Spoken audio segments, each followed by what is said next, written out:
Donald Trump ने दिया धोखा। डोनाल्ड ट्रंप ने डेमोक्रेसी को भी दिया धोखा और अमेरिकन को भी दिया धोखा। ये बात कौन कह रहा है? ये बात ईरान के फॉरेन मिनिस्टर कह रहे हैं।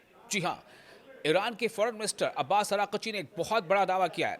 उनका कहना है कि डोनाल्ड ट्रंप ने ईरान पर हमला करके सफारतकारी यानी डिप्लोमेसी और अमरीकी आवाम से धोखा किया है।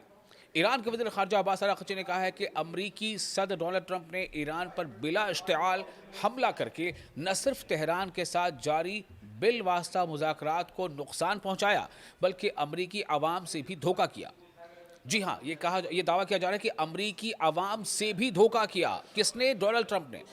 ये दावा किया जा रहा है। बुध के रोज सोशल मीडिया प्लेटफॉर्म एक्स पर एक पैगाम में अराक़ची ने कहा कि जब पेचीदा जौहरी मुज़ाकरात को रियल एस्टेट के सौदे की तरह समझा जाए और जब बड़े झूठ सच्चाई को छुपा दें तो गैर हकीकी उम्मीदें कभी पूरी नहीं हो सकती।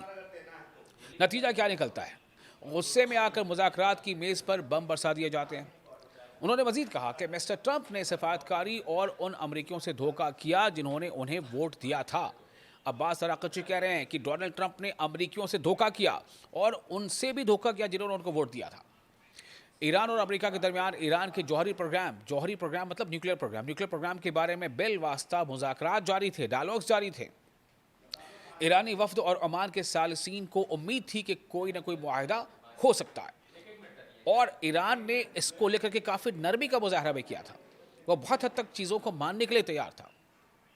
इसराइल और अमेरिका के हमले से यानी जुमे के दिन इसराइल और अमेरिका के हमले से एक दिन पहले जेनेवा में मुज़ाकरात के तीसरे दौर के फ़ौरन बाद, यानी हमले से एक दिन पहले और जेनेवा में मुज़ाकरात के तीसरे दौर के फ़ौरन बाद ओमानी सफारतकारों ने कहा था कि नया जामे मुआहिदा पहले से ज़्यादा करीब है।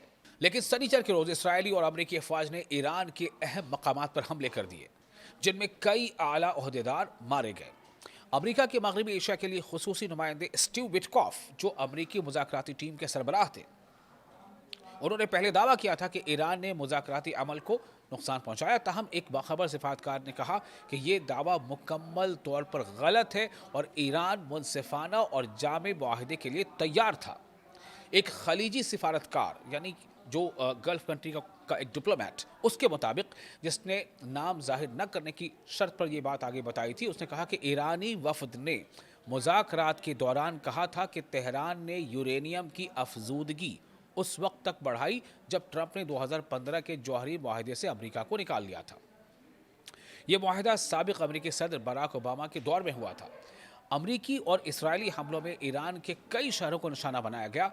हफ्ते के हमले में रहबर इनकलाब आयतुल्लाह सैयद अली खामनेई को शहीद कर दिया गया। इसके बाद ईरानी मुसल्लह अफवाज ने फौरी और सख्त जवाब देते हुए इसराइली मकबूजा इलाकों और खित्ते में अमरीकी अड्डों पर मिसाइल और ड्रोन हमले किए।